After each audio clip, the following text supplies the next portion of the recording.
So this is the second part related to the KYC AML video और आज की इस वीडियो में हम बात करने वाले हैं ईडीडी के बारे में यानी कि इनहांस ड्यू डिलिजेंस के बारे में। तो मान लीजिए कि कस्टमर्स जो है वो बैंक में अकाउंट ओपन करवाने के लिए आते हैं और पहला जो कस्टमर आया वो एक सैलरीड एम्प्लॉय है, उसकी फिक्स्ड मंथली सैलरी है, लोकल एड्रेस है उसका रहने वाला, सेविंग्स उसकी ट्रांजैक्शन नॉर्मल होती हैं एंड उसका क्लीन सोर्स ऑफ इनकम है, कोई अनयूजुअल ज्योग्राफिकल कनेक्शन भी नहीं है। और दूसरा कस्टमर आता है जहां पर कॉम्प्लेक्स बिजनेस स्ट्रक्चर है, कोई ना कोई जो फॉरेक्स जुरिस्डिक्शन से रिलेटेड ट्रांजैक्शंस हैं एंड अल्टीमेट ऑनर भी है, वो भी क्लैरिटी नहीं है। और डिक्लेयर्ड इनकम जो है वो ट्रांजैक्शन जो वॉल्यूम से ज्यादा है, पर्टिकुलरली यानी कि डिक्लेयर्ड इनकम से ज्यादा आपकी ट्रांजैक्शन वॉल्यूम है और हाई रिस्क कंट्री से उसके बिजनेस कनेक्शंस हैं और अकाउंट में किसी ना किसी जो पॉलिटिकल एक्सपोज पर्सन है, पीईपी जिसको हम कहते हैं, उसके द्वारा ऑपरेट करवाया जा रहा है। तो क्या दोनों जो कस्टमर्स हैं उनके ऊपर same level of due diligence रहेगा बैंक के द्वारा? Answer is simply no. पहले कस्टमर के लिए नॉर्मल जो कस्टमर ड्यू डिलिजेंस है वो रहने वाला है एंड सेकंड कस्टमर के लिए जो ड्यू डिलिजेंस है that will be the enhanced due diligence. तो इसी के बारे में आज की हमारी ये वीडियो है कि इनहांस्ड ड्यू डिलिजेंस एक्चुअल में क्या होता है, तो हाई रिस्क केवाईसी को कैसे आप कवर करते हो, सब चीजों को अच्छे से हम कवर करने वाले हैं। दूसरे कस्टमर के केस में मनी लॉन्ड्रिंग या फिर जो कह लो कि टेररिस्ट फाइनेंसिंग का जो रिस्क है वो डेफिनेटली ज्यादा रहने वाला है, बिकॉज वहां पर इंटरनेशनल कनेक्शन है।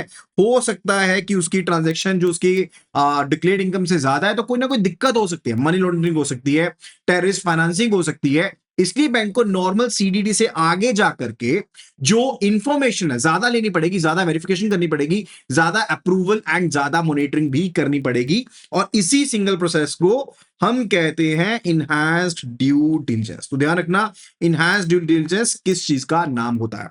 अगर सिंपल आप सीडीडी के बारे में जानना चाहते हो तो कल की वीडियो को गो थ्रू कर लेना, उसमें हमने सीडीडी यानी कि कस्टमर ड्यू डिलिजेंस के बारे में इन डिटेल कवर किया था। So welcome to the KYC AML certification जो शॉर्ट सीरीज है उसका आज ये पार्ट 2 है।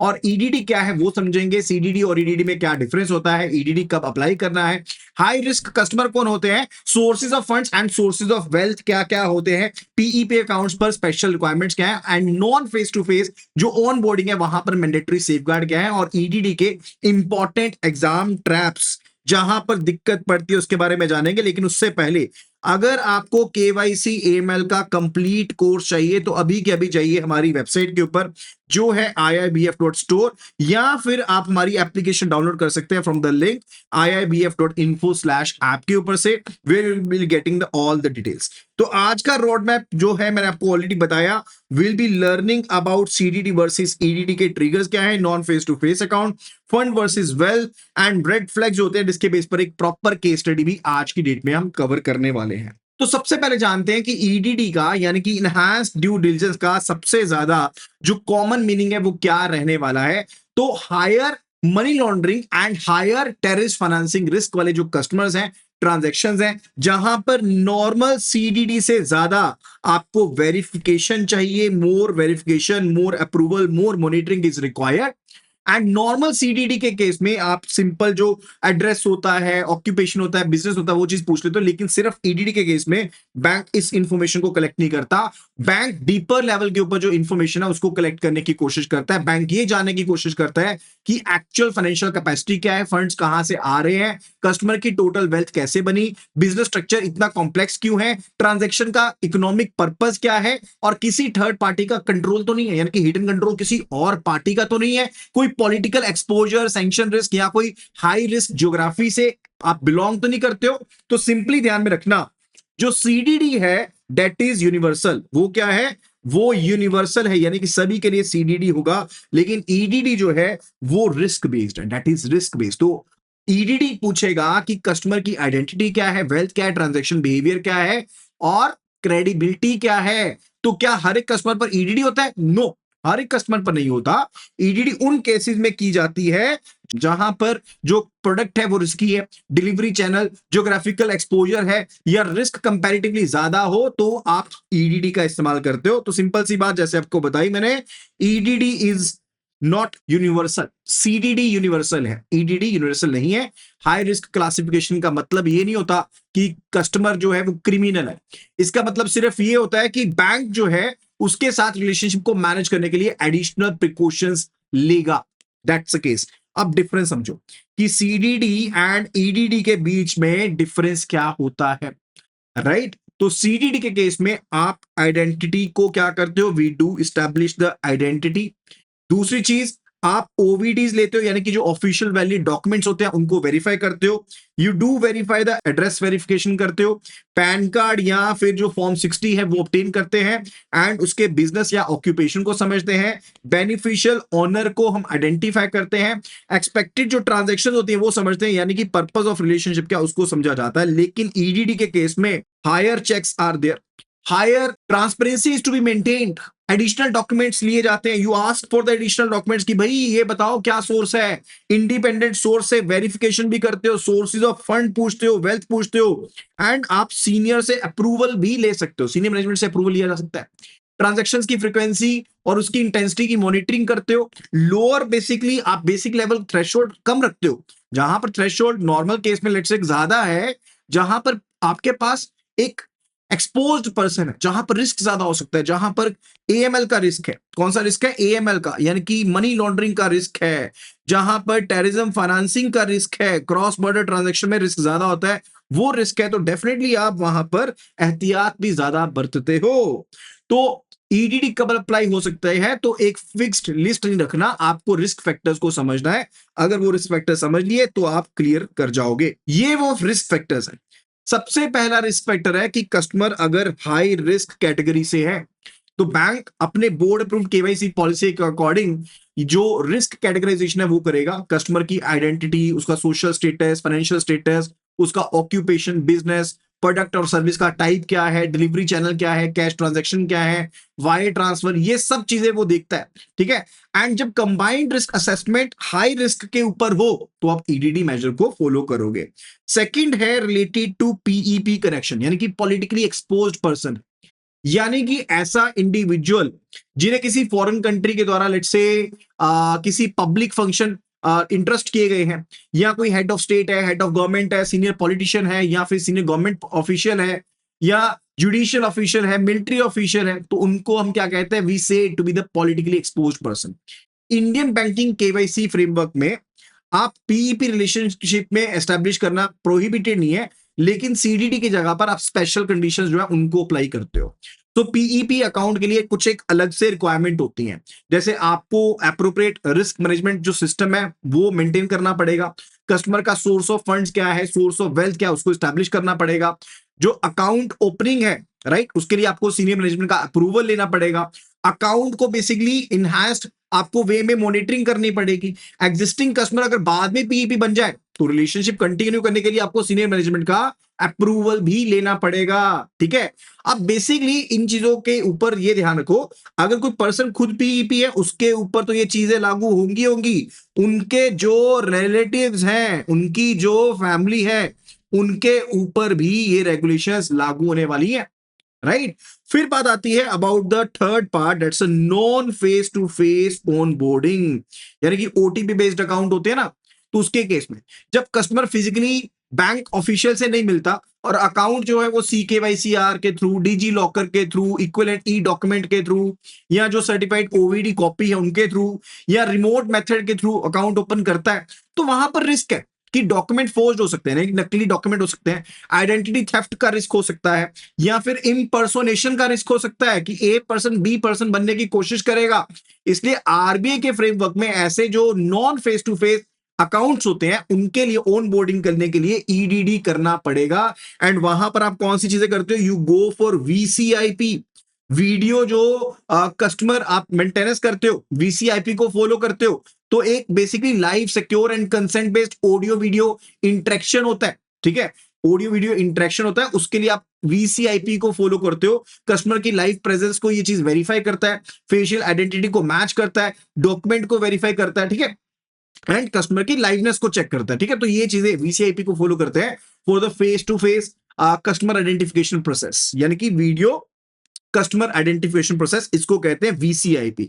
Then it's related to high risk geography, ये भी चीज हो सकती है। ठीक है, अब देखो पहली चीज मैं आपको ये बता दूं कि जो non face to face accounts होते हैं, अब इस केस में एक तो VCIP हो गया, दूसरा हो सकता है कि non face to face account में हम OTP बेस्ड जो अकाउंट्स होते हैं, OTP बेस्ड यानी कि वन टाइम पासवर्ड भेज करके हम ट्रांजैक्शन करवाएंगे। ठीक है, वही OTP बेसिकली आप उसी मोबाइल पर भेजोगे एंड अकाउंट ओपनिंग जिससे हुआ था उसी के ऊपर भेजोगे एंड CDD कंप्लीट होने के बाद भी इवन आप जो ऑल्टरनेट मोबाइल नंबर है उसको कैजुअली लिंक नहीं कर सकते। रजिस्टर्ड नंबर चेंज करने के लिए बैंक के पास बोर्ड अप्रूव्ड जो प्रोसेस है वो होना चाहिए, जैसे सिम सब्सटीट्यूशन है या कुछ है, वो बेसिकली फ्रॉड को रोकने के लिए है। इसी तरह से आपको करंट एड्रेस को भी पॉजिटिवली वेरीफाई करना पड़ता है। पैन वेरिफिकेशन हो गई, फर्स्ट ट्रांजेक्शन का रूल होता है, यानी कि जो ऐसे अकाउंट्स होते हैं वहां पर कस्टमर जो भी ट्रांजेक्शन करेगा वो एग्जिस्टिंग KYC कंप्लाइंट अकाउंट से क्रेडिट के रूप में आना चाहिए। तो इसका मेन पर्पस क्या होता है कि कस्टमर और फंडिंग अकाउंट के बीच में वेरीफाइड बैंकिंग ट्रेल एस्टैब्लिश करना है। ठीक है, तो वो मेन पर्पस है, ऐसा नहीं कैश डिपॉजिट कर दोगे, वहां पर पहला क्रेडिट जो KYC कंप्लाइंट अकाउंट है वहां से आएगा। अब जो non face to face mode पे जो भी अकाउंट ओपन होते हैं उनको हाई रिस्क कैटेगरी में रखा जाना चाहिए, उनके ऊपर जो इनहैंस मॉनिटरिंग है वो बनी रहेगी जब तक वो फेस टू फेस मैनर में नहीं आ गए या VCIP के थ्रू उनकी आइडेंटिटी जो वेरीफाई नहीं होगी। ये काफी ज्यादा इंपॉर्टेंट है। अब हो सकता है कि आपके जो सोर्सेज ऑफ फंड्स हैं वो भी हो सकता है वेरीफाई ना हो, ऐसी दिक्कत भी हो सकती है जब सोर्सेज ऑफ फंड्स का नहीं पता, यानी कि किसी स्पेसिफिक ट्रांजैक्शन या अकाउंट फंडिंग का पैसा कहां से आया वही नहीं पता। अब कस्टमर लेट से अकाउंट में 25 लाख रुपए डिपॉजिट करता है, तो सोर्सेज ऑफ फंड क्या हो सकता है? अब एकदम से तो 25 लाख आएंगे नहीं, ये हो सकता है कि उसकी बिजनेस इनकम हो, या फिर उसको सेल प्रोसीड मिले हो, या सैलरी की उसकी सेविंग हो, लोन प्रोसीड हो, इनहेरिटेंस हो। तो बैंक जो सपोर्टिंग डॉक्यूमेंट मांगेगा ना, बैंक कहेगा बैंक स्टेटमेंट लेकर के आओ, इनकम टैक्स रिटर्न दो, सैलरी स्लिप दो, या फिर गिफ्ट डीड दो, बताओ पैसा कहां से आया। कस्टमर का ये कहना कि पैसा मेरा, वो सफिशिएंट एक्सप्लेनेशन नहीं है, बैंक को डिटर्मिन करना होगा कि फंड्स का लॉफुल सोर्स क्या है। फर्दर अगर आपके पास ओनरशिप क्लियर नहीं है, ओनर का पता ही नहीं है, वो अनक्लियर है या फिर कॉम्प्लेक्स है। अब सोर्स ऑफ वेल्थ मैंने आपको बता दिया कि सोर्स ऑफ फंड्स आपको नहीं पता, ठीक है, लेकिन इसके साथ ये भी तो हो सकता है कि आपको वेल्थ का मतलब ही नहीं पता। तो कस्टमर की टोटल नेटवर्थ या एक्यूमुलेटेड जो वेल्थ है वो कैसे बनी। Sources of funds and sources of wealth दोनों अलग चीजें होती हैं, ध्यान में रखना। एक चीज आपको यहां पे बता रहा हूं, sources of funds is different and जो सोर्सेज ऑफ वेल्थ है, sources of wealth that is separate. Funds होते हैं एक बार में पैसा आया कहां से आया उसके बारे में। जैसे मान लो एक कस्टमर ने 1 करोड़ पे इन्वेस्ट किया, ठीक है, तो सोर्सेज ऑफ फंड हो गया कि 1 करोड़ उसके फिक्स डिपॉजिट की मैच्योरिटी से आया, ठीक है। लेकिन अब क्वेश्चन ये भी है कि ये जो आपने फिक्स डिपॉजिट क्रिएट किया था वो आपने क्रिएट कहां से किया था, इसका एक्चुअल सोर्स क्या था। ठीक है, पैसा आया, ट्रांजेक्शन FD मैच्योर होगी, पता लग गया, लेकिन एक्चुअल में पैसा कहां से आया था। तो कस्टमर को पिछले 20 सालों के जो आपने बिजनेस एक्यूमुलेशन करी आपको बताना पड़ेगा ना कि कहां से पैसा आया। हाई रिस्क कस्टमर के केस में ये चीजें जानना जरूरी होता है। ओनरशिप के बारे में आते हैं, जहां पर ओनरशिप कॉम्प्लेक्स होती है। तो मान लो एक अकाउंट एक कंपनी के नाम पर है, ठीक है, और कंपनी के शेयर होल्डर्स दूसरी कंपनीज हैं, यानी कि एक कंपनी है XYZ, अब इसके जो शेयर होल्डर है वो दूसरी कंपनीज है, PQR कंपनी, ABC कंपनी, ये इसके शेयर होल्डर्स हैं। अब उन कंपनी के जो शेयर होल्डर्स है, यानी कि इन कंपनी के जो शेयर होल्डर्स हैं वो फॉरेन एंटिटी है, ये भी फॉरेन एंटिटी है। तो आपके पास वो फॉरेन एंटिटीज का एड्रेस होना जरूरी है, क्योंकि एक्चुअल बेनिफिशियरी तो आपको क्लियरली पता ही नहीं लग रहे। आपको तो पता ही नहीं लग रहा, कंपनी ने अपने अकाउंट डिटेल्स दे दी, सब कुछ दे दिया, लेकिन आपको तो नहीं पता लग रहा ना कहां से पैसे आ रहे हैं। वो तो जब आप तहकीकात करोगे तब आप पूछोगे कि भाई ये स्ट्रक्चर इतना कॉम्प्लेक्स क्यों रखा है, why this particular structure is so complex, right, वो आपको जानना पड़ेगा। Clear with it? तो these are the points which are to be taken care of. पहली चीज तो ये होती है कि आपको इन चीजों के बारे में जानना पड़ता है। जब हम EDD के बारे में बात करते हैं तो आपके पास अगर ओनरशिप भी कॉम्प्लेक्स है then this is also to be looked into, इसको भी प्रॉपर्ली जानना पड़ेगा। फर्दर फिर बात आती है प्रोफाइल मिसमैच हो जाए, यानी कि ट्रांजैक्शन जो है वो कस्टमर की प्रोफाइल से मैच ही नहीं हो रही है, दैट इज टोटली सेपरेट। अब एक सैलरीड कस्टमर है जिसकी जो एनुअल इनकम है वो 8 लाख रुपए उसने डिक्लेयर करी है एंड उसके अकाउंट में अचानक से 30 लाख रुपए आ गए, मल्टीपल थर्ड पार्टी क्रेडिट हो गए, और साथ के साथ वो पैसे बाहर ट्रांसफर कर रहा है, फॉरेन रिमिटेंस कर रहा है, ठीक है, राउंड नंबर ट्रांजैक्शन हो रही है। तो ये बेसिकली एक दिक्कत वाली बात है ना तो ये मिसमैच है। तो इनहैंस्ड ड्यू डिलिजेंस का ट्रिगर जो है वो हो सकता है, होना भी चाहिए। तो बैंक पूछेगा कि फंड्स का सोर्स क्या है भाई, ट्रांसफर का क्या पर्पस है, बेनिफिशियरी से क्या रिलेशनशिप है, और जो ट्रांजैक्शन कस्टमर के ऑक्यूपेशन से कैसे कनेक्टेड है, ये सब चीजें जो है वो पूछनी पड़ेगी, वो जाननी पड़ेगी, तभी बैंक ट्रांजैक्शन करने देगा। एंड फिर बात आती है कि हो सकता है कि जो कस्टमर है वो हाई रिस्क ज्योग्राफी से हो, कस्टमर या ट्रांजैक्शन का कनेक्शन ऐसी जगह से है जहां पर एएमएल या सीएफटी के कंट्रोल वीक है, जो सैंक्शन एक्सपोजर में हो, या फिर जहां पर टेररिस्ट फाइनेंसिंग का कंसर्न हो सकता है, सीक्रेसी अरेंजमेंट ज्यादा हो सकते हैं। जैसे मान लो कि आप स्विस खाते में पैसे डाल रहे हो, तो भाई वहां से तो पता नहीं लगेगा आपको, बेनिफिशियल ओनर्स की इंफॉर्मेशन नहीं पता लगेगी। वहां पर एफएटीएफ रिलेटेड कंसर्न भी हो सकता है। एफएटीएफ होता है फाइनेंशियल एक्शन टास्क फोर्स, ठीक है, उसका कंसर्न भी हो सकता है। तो भाई वहां पर तो ईडीडी अप्लाई होगा ना। या it could be the case that cash intensive business is there, cash intensive transaction में आपके पास ओपेसिटी ज्यादा होती है, यानी कि पता ही नहीं लगता, ट्रांसपेरेंसी नहीं होती। जैसे मान लो ज्वेलरी बिजनेस है, मनी चेंजिंग एक्टिविटी है, गेमिंग है, रेस्टोरेंट बार्स है, वहां पर कैश आता है, this cash is coming on, ठीक है। तो इसका लेकिन मतलब ये नहीं होता कि बिजनेस इलीगल है, दैट्स नॉट द मीनिंग। लेकिन हाँ, बैंक को टर्नओवर, टैक्स प्रोफाइल, जो कैश साइकिल है, एक्चुअल डिपॉजिट्स है, इनकी कंसिस्टेंसी जो होती है वो चेक करनी पड़ती है। So PEP accounts are basically not prohibited. ऐसा नहीं है कि पीईपी अकाउंट्स प्रोहिबिटेड है, इट्स जस्ट द केस कि उनके ऊपर रेगुलेशन ज्यादा होती है। आपको ऑलरेडी बताया ये पर्सन सभी आपके पास पीईपी अकाउंट के डेफिनेशन में आते हैं। हेड ऑफ स्टेट हो गया, सीनियर पॉलिटिशियन हो गया, या मिलिट्री ऑफिशियल हेड हो गया, या स्टेट ऑन कॉर्पोरेशन हो गया, या फिर जो इंपॉर्टेंट पॉलिटिकल पार्टी ऑफिशियल है, वो सभी पीईपी में आते हैं। तो इनकी इवन फैमिली, इनके इवन फ्रेंड्स जो हैं वो पीईपी में आते हैं। तो आपको ये चीजें जाननी पड़ेगी कि आइडेंटिफिकेशन सिस्टम प्रॉपर होना चाहिए, you should be having the sources of fund, sources of wealth, senior management से अप्रूवल लेना पड़ेगा। एंड इवन अगर कोई आपका एग्जिस्टिंग कस्टमर था जो पीईपी बन गया, पॉलिटिकली एक्सपोज पर्सन बन गया, तो वहां पर सीनियर मैनेजमेंट का अप्रूवल आपको लेना पड़ेगा। अब ये देखो, ये एक बड़ी अच्छी सी इन्होंने ड्राइंग बनाई है non face to face onboarding को लेकर के। जब non face to face onboarding की जाती है उसके साथ रिलेटेड है। अब कस्टमर है, अकाउंट ओपन करवाने के लिए गया, अब ये कस्टमर है जो अकाउंट ओपन करवाने के लिए गया, अब यहां पर ये वीडियो वेरिफिकेशन करवा सकता है, जो वीसीआईपी है उसके थ्रू वेरिफिकेशन करवा सकता है, अपने डॉक्यूमेंट सबमिट करेगा, या फिर कंफर्मेशन लेटर आएगी इनको, वो बताना पड़ेगा। और जब तक ये non face to face account है, यहां पर इनकी कैटेगराइजेशन हाई रिस्क कैटेगरी में ही रहने वाले हैं। एंड एक और मेथड क्या किया जाता है, जब आप एक अकाउंट को ओपन करते हो तो जो पहला क्रेडिट आएगा वो किसी compliant, KYC compliant bank account से लोगे क्रेडिट के रूप में, ताकि एक ट्रेल जो है वो बन जाए।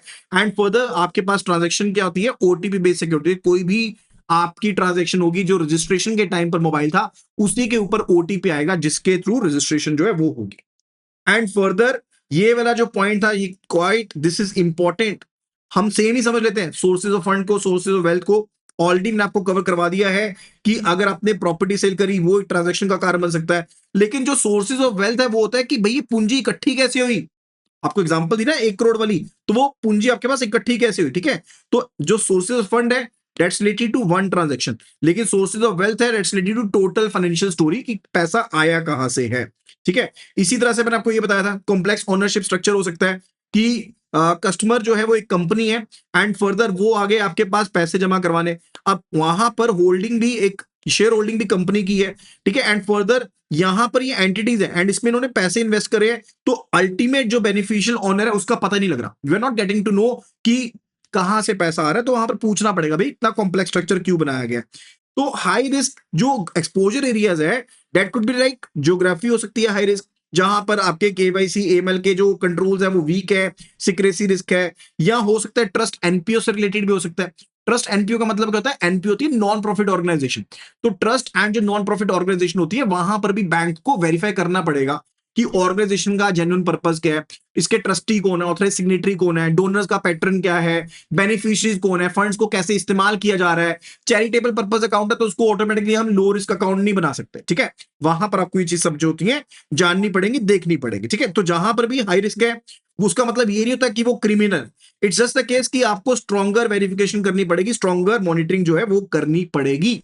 अब बात आती है, ये मैंने आपको फ्लैग्स बता दिए, क्या क्या फ्लैग्स से, जैसे इंफॉर्मेशन जो है वो इनकंसिस्टेंट है, या कॉम्प्लेक्स स्ट्रक्चर है, इमीडिएट फंड ट्रांसफर आ रहा है, जैसे कि जैसे पैसे आते हैं साथ के साथ पैसे बाहर भेज देते हैं, डोरमेंट अकाउंट सडनली आपका एक्टिवेट हो जाता है, या फिर हाई रिस्क जुरिस्डिक्शन में अकाउंट है, बेनिफिशियल ओनर का पता नहीं लग रहा, टर्नओवर से ज्यादा बहुत ज्यादा क्रेडिट्स हो रहे हैं, हाई वैल्यू कैश पैटर्न है यानी कि कैश इंटेंसिव बिजनेस से है, कस्टमर जो है प्रॉपर्ली एक्सप्लेन नहीं कर पाता कहां से पैसे आए हैं, थर्ड पार्टी इंस्ट्रक्शन दे रहा है, राइट। तो दीज आर द साइंस भाई जहां पर रेड फ्लैग्स है, these are the red flags, ठीक है, कि जहां पर आपको पता है कि ये जो अकाउंट है ये अब ईडीडी के दायरे में आना चाहिए, दैट्स द केस। अब एक प्रैक्टिकल केस स्टडी समझने वाली जरूरत है यहाँ पर, एंड डेफिनेटली इंपॉर्टेंट है, तो इस केस स्टडी को अच्छे से समझते हैं।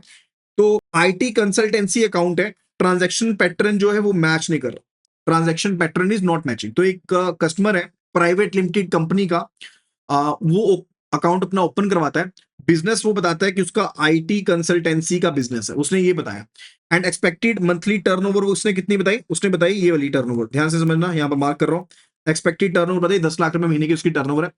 और 3 महीने बाद क्या हुआ, एक्टिविटी जो हुई है अकाउंट में, अलग अलग इंडिविजुअल जो है वो 3 करोड़ रुपए अकाउंट में क्रेडिट कर रहे हैं, अलग अलग इंडिविजुअल से पैसा आ रहा है, एंड जो पैसा है इमीडिएटली आप फॉरेन रिमिटेंस कर रहे हो उस अकाउंट में, कोई प्रॉपर इन्वॉइसेस नहीं है, एंड फर्दर जो यूबीओ है वो किसी और जुरिस्डिक्शन में, यानी कि अल्टीमेट बेनिफिशियल ओनर, यूबीओ का मतलब होता है, मैं यहां पर लिख के देता हूं सो दैट आपको याद में रहे, जो अल्टीमेट बेनिफिशियल ओनर है वो किसी और जगह पर है, किसी और जुरिस्डिक्शन में है, कस्टमर फंड्स को एक्सप्लेन नहीं कर पा रहा प्रॉपरली कहां से आया, तो बैंक क्या करेगा, सबसे पहली चीज कस्टमर और कंपनी का जो रिस्क है आपको रीअसेस करना पड़ेगा, ठीक है। सबसे पहले आप क्या करोगे, जो रिस्क है उसको आप करोगे रीअसेस।